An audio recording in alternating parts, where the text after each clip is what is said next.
The Jaguars have their eyes on the AFC South crown, while the Colts are playing for the slimmest of playoff chances, but more importantly, pride at this point. Will Jacksonville be the ones to put the final nail in the Colts coffin? Let's get to it.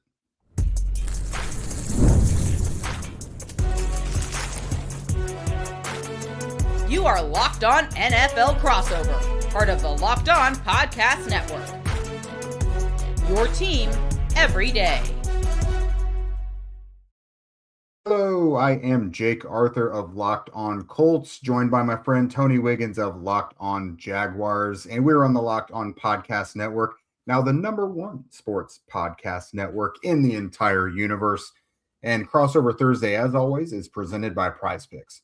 Download the PrizePicks app today and use code LOCKEDONNFL to get $50 in lineups after you play your first $5 lineup. Welcome back, everybody. It was just a couple weeks ago, it seems, that we were here talking Colts and Jaguars, and have things differed for both sides since then. The Colts still had a little bit of hope, and the Jaguars, I think, tamped that down a little bit and let them know how it was really going to be down the stretch. And the Jaguars, with that feather in their cap, remain one of the hottest teams in the NFL. So there's a lot on the line for both sides here. I mean, the Jaguars are already they're playoff bound, so they don't have much to worry about. But we're going to take you through this matchup, let you know how we think this might turn out, what some of the most influential matchups are going to be. But first, let's attack some of these biggest storylines here, Tony. Again, things differ a little bit. So vibes seem high in Duval County. The quarterback is playing well. It seems like complimentary football is going. Liam Cohen is one of the hottest names out there, just in the entire coaching ranks. Certainly looks like they made a wise decision there. The Jaguars did this offseason. So what are we looking at for the Jacksonville Jaguars? What's still left for them to accomplish? What is kind of the biggest topic at hand right now? Home field advantage, or winning the division and having a chance at the #2 seed. If Denver stumbles some kind of way and gets beat by the Chargers, the Chargers want to win that division, right? So if they end up in the tied record, we own the tiebreaker against the Chargers because we smoked them by almost 3 touchdowns. So we would be the #2 seed. And at this point, look, I don't think Jacksonville's afraid to play anybody, and I don't think they're afraid to play anybody anywhere. They just went to Denver and beat them by 2 touchdowns in a game where we're hearing all these excuses now why it didn't mean all of that to Denver. Well, yes, it did. Yeah. We know it did. But the thing is they still have a lot to play for, including just what they're doing is a me versus me attitude, and they're playing to their own standard and not allowing scenarios or stuff outside of the building or anything. They just want to keep improving. They've convinced themselves and everyone else, as they should have, that they haven't arrived. They don't even think they've played their best football yet, that this thing is fluid, right? And the more they can do better, the better that they'll get back results wise. So this is a chip on the shoulder week after week deal here that I believe was helped by the fact that they blew a 19-point lead against Houston. Had they not done that and won the game, they'd be sitting here instead of 11-4, they'd be 12-3, and they'd really be breathing down the neck of teams. Now, I don't think the Patriots are going to lose because they play the Dolphins and the Jets. So New England is going to probably end up with the #1 seed, but it'd be nice to play 2 home games before you get to the championship game. And I know I'm getting ahead of it, but that's just the way it is. No, man, it must be nice. Just like, 6-7 weeks ago, we were sitting here as from a Colts perspective. I legitimately was talking to some of my colleagues about like, hey man, what do you suggest about like booking Super Bowl reservations and stuff ahead of time? Just being smart. And I was like, Super Bowl's not likely, but they're probably making the playoffs at the very worst.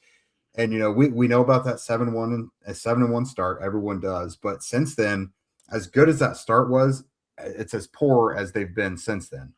They have lost 6 of their last 7 games. The one game they won was out in Germany. It was in overtime against the Falcons. So this team has just struggled in the back half of the schedule. And, of course, to make matters worse, they lost their quarterback. They've turned to 44-year-old Phillip Rivers at this point. He'll be starting once again, and I imagine he'll be starting the rest of the way. It's kind of a formality week to week that Shane Steichen is saying, yes, we're going to go with him. I imagine that'll be the way the rest of the way through here. But yeah, the Colts they've got to play for pride at this point because they've been losing games, but they had control of pretty much every game at some point and then wound up losing it for the most part. But this on Monday on national TV, there was no hiding. Everyone saw that was a beatdown. It was an embarrassment. The offense did enough to win, but the defense never stood a chance. Whatever the defensive plan was, whatever the defensive execution was, it was not it. I've been sitting here for weeks hearing Lou Anarumo's name mentioned for head coaching jobs, and all of a sudden, all of the people that think that the jobs are going to be open are like, "Nah, I'll pass. I'm off that Lou Anarumo train." I like Lou Anarumo, but yeah, it is a little bit perplexing because they lose their quarterback, they get Phillip Rivers, and you don't expect him to do anything against Seattle, but he played well enough the other night. I don't think he's been their problem. So I'm trying to put my finger on the problems like, okay, what is going on with the rest of that team? Because they were playing so well early, and then all of a sudden, it seems like around the Pittsburgh game when they had all of those turnovers, it's just like things got ugly at that point. But it was a fabulous year for them. And at first I was saying, wow, man, they lose Mr. Irsay and he doesn't get a chance to see this, because this is what he's been trying to do. And it was magical. And then things happened, with Daniel Jones, and it came crashing down. I know they have a lot of questions, and I'm wondering. I'm going to ask you this: What is it with Rivers playing now that they don't have it anymore? What's the point in him still playing? Is it to evaluate the rest of the roster? Because I know the owner, young Miss Irsay, she's always down there with a headset and her. So what are they doing? Are they looking to see, okay, who do we move forward with, and what do we have, or is it just, look, we're just going to ride with him because he gives us the best chance to win? Yeah, I think at the end of the day, everyone is still kind of playing for their jobs. Like, obviously, they could be eliminated by the time they even take the field Sunday because Houston plays on Saturday. So everything could be somewhat meaningless, in these final few games. But, like I said, Shane Steichen is the type of guy where he's going to say, I owe it to all the guys in the locker room to give them the best chance to win.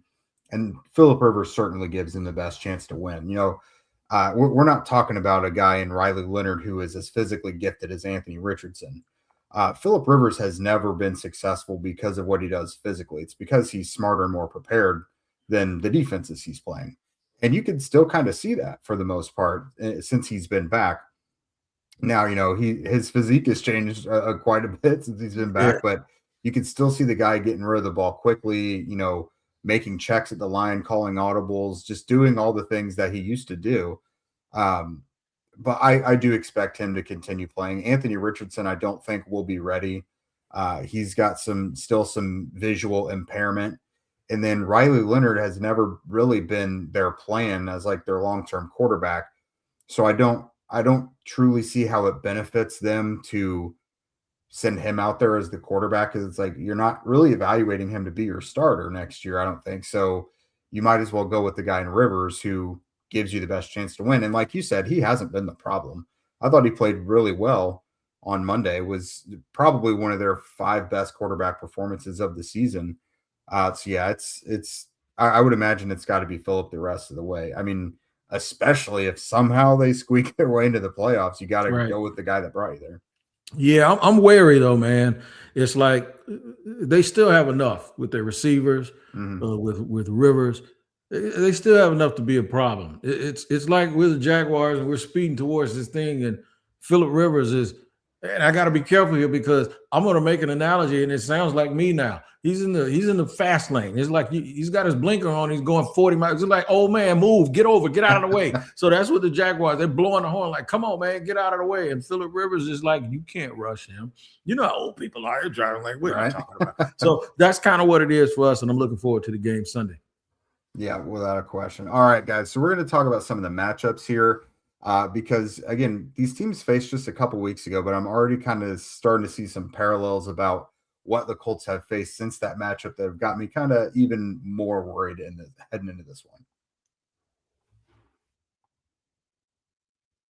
This episode is brought to you by PrizePicks. The holiday season is one of the best times for sports.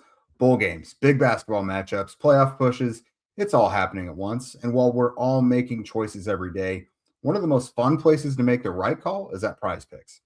PrizePicks is the easiest way to get in on the daily fantasy. Just pick more or less on at least 2 player projections, lock them in your lineup, and you're in the game. It's simple, fast, and available in 45 states, which includes California, Texas, Florida, and Georgia. The early payout feature is a great bonus as well. It's when your lineup starts strong, you may get that option to cash out early. Get ahead while the money's still good. You could choose from a huge range of unique stats: fantasy score, field goals attempted, free throws made, turnovers, whatever it fits your strategy. So download the PrizePicks app today and use code LOCKEDONNFL to get $50 in lineups after you play your first $5 lineup.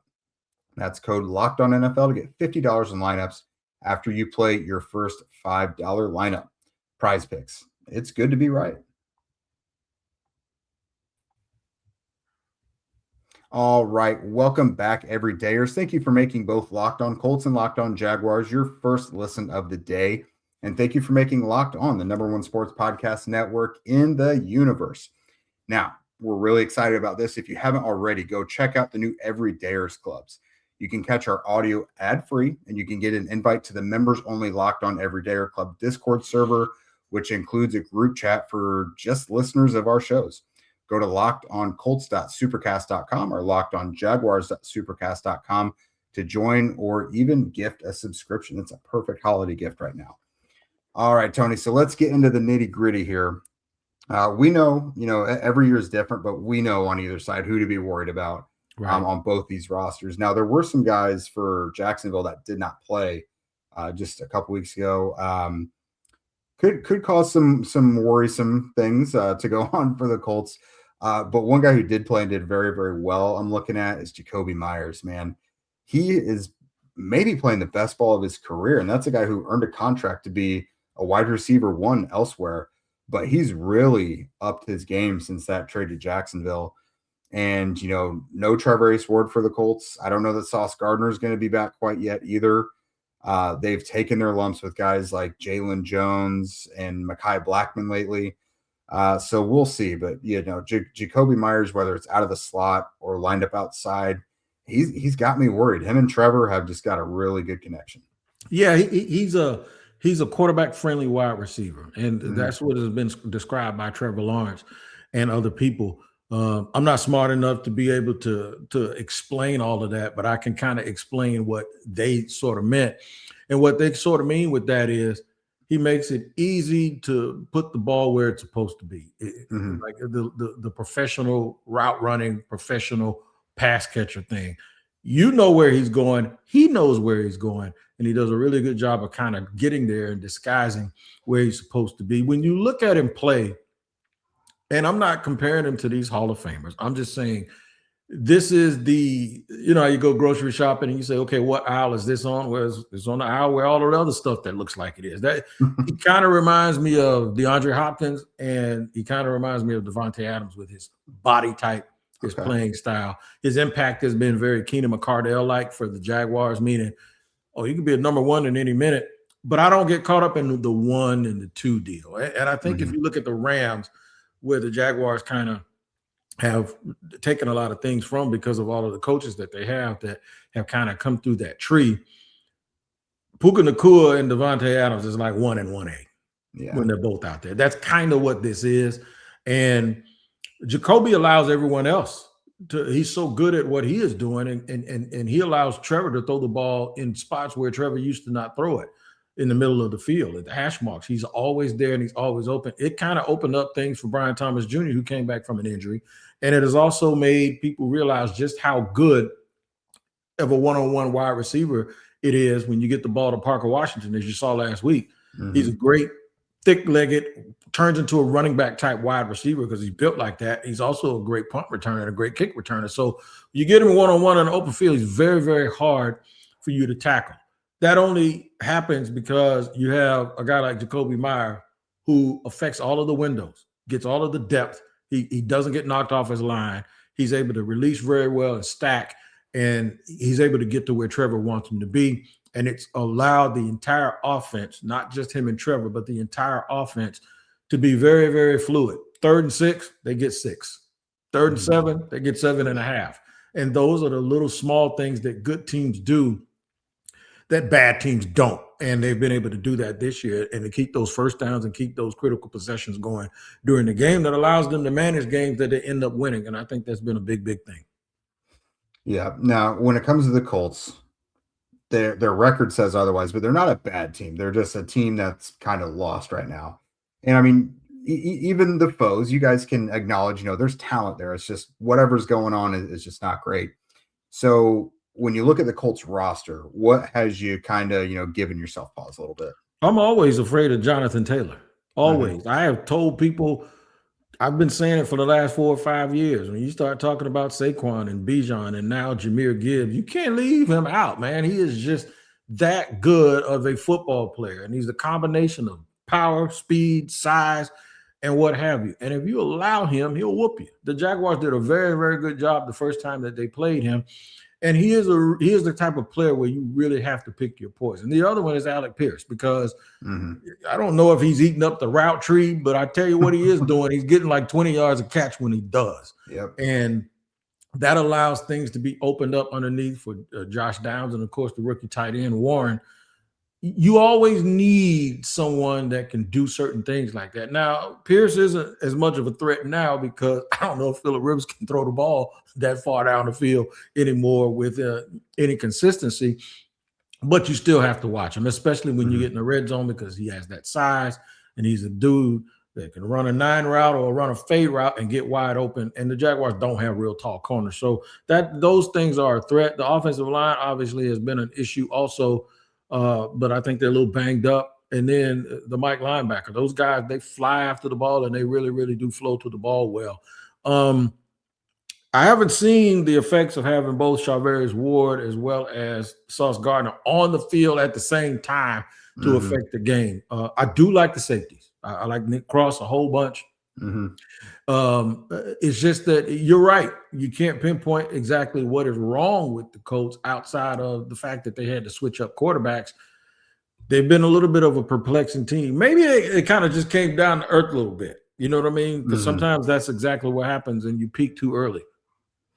That's true. It's just, you mentioned it's perplexing. It is, because even in these games that they've lost, no matter whether it's a really, really good opponent or one that they should handily beat, they've been in control at some point each game. Again, really, other than Monday night was just a nightmare. But something happened on Monday night that had me, flashing back to the Jaguars game.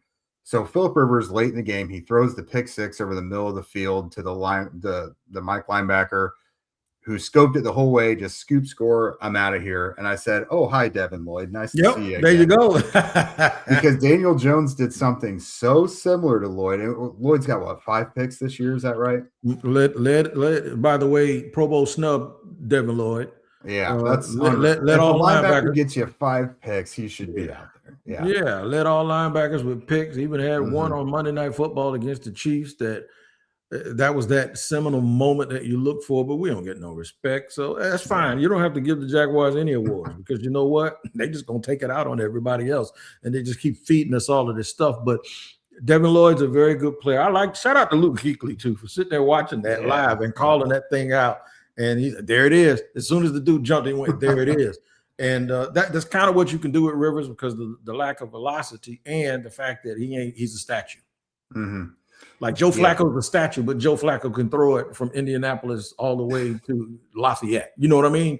And Phillip Rivers can't really do that. So it's a little bit different. You can jump some balls and all of that stuff. But yeah, man, I'm looking forward to it. I don't think it's going to be easy. I guess in segment 3, I'm going to get into that, which I don't think is going to be easy at all. I think the Colts they're going to stand up and fight. It's going to be a tough game. Yeah, no, they normally fight, and it is at home. They play the Jaguars pretty well at home usually, but we'll get to that in just a moment.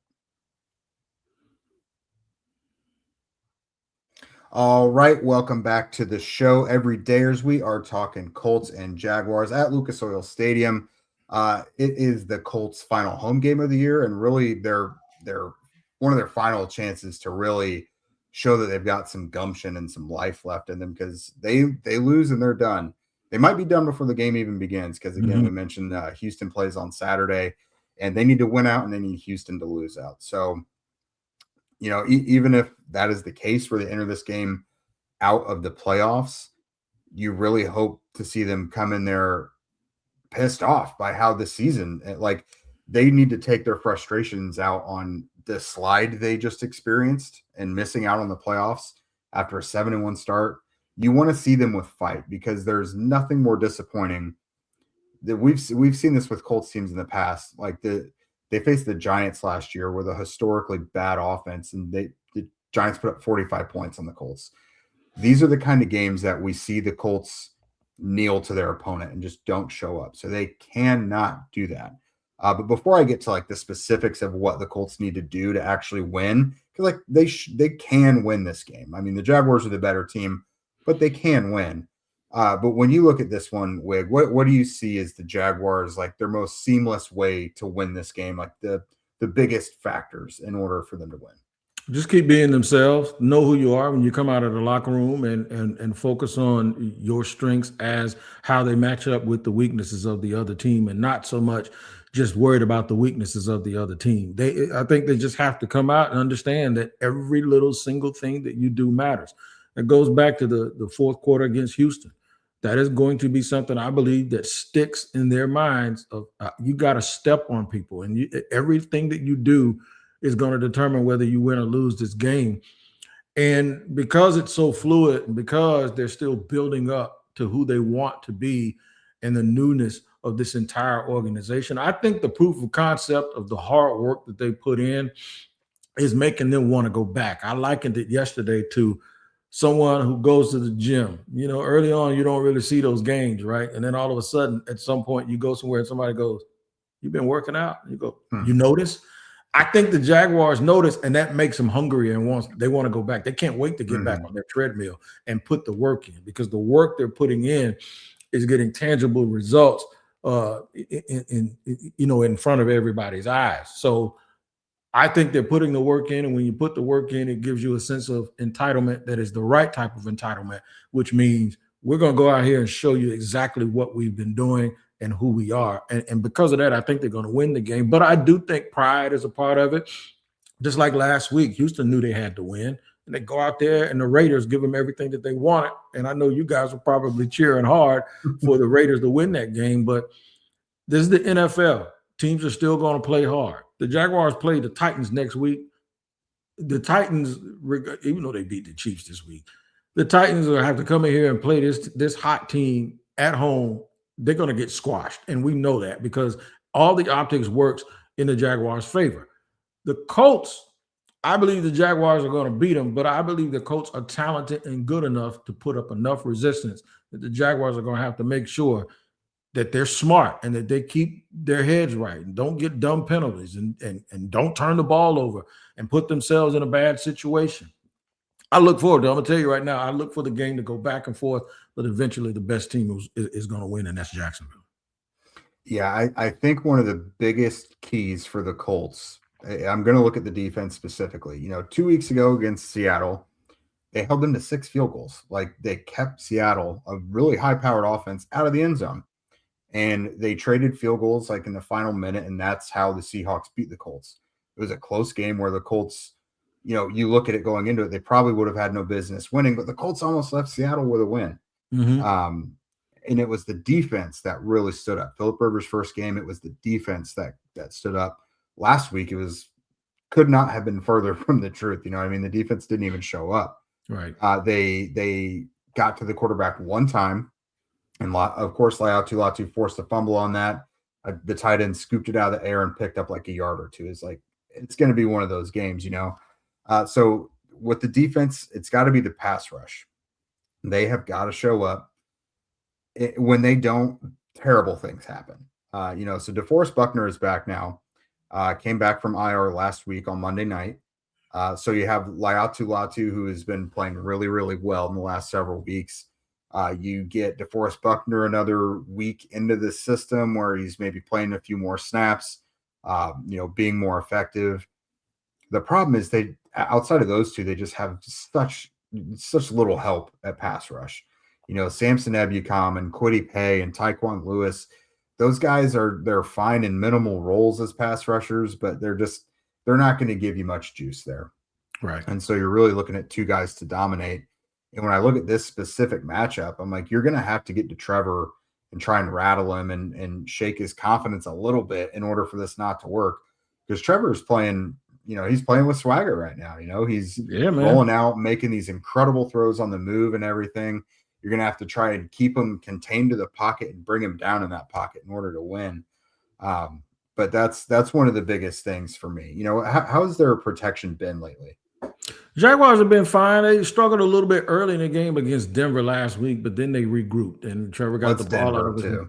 Yeah, it is Denver. But, no matter the opponent, you still have to get it done. And one of the things that they've had to do is get it done against a team that has really good players on defense. They struggled some against Houston and early in the year against both the Rams and the Seahawks. They really, really did struggle. So it was good for them to at least be able to right the ship during the game and not have to wait until they get back to the facility and practice and try to fix those things. They kind of fixed it on the fly and it worked.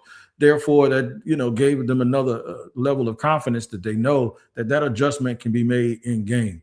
On the flip side of it, Trayvon Walker's healthy. He's been banged up. He had a fake thing on his hand all year because of a hand injury. You look at the stat sheet last week and you won't see it, but he dominated the Denver on third down when they moved him inside in the run game. He's been all over the place, man. So he is healthy. Josh Hines Allen is healthy. They're getting really, really good production out of BJ Green, the rookie defensive lineman who gives them some speed, and Dennis Gardeck. They're getting it from everybody. So Phillip Rivers being a statue, he ain't going to have a whole bunch of avenues to get out of there. And then with the line being kind of a mixed bag right now, I think he's going to have to get the ball out real quick. And when he does, that's when you can start jumping routes. And that's why I think the Jaguars are going to make 2 turnovers. I think they're going to get out to a big lead, run the ball, hang on to win the game by 10 points. Yeah, that pass rush is something definitely worth being concerned about, which leads into me saying the run game has got to get going, man.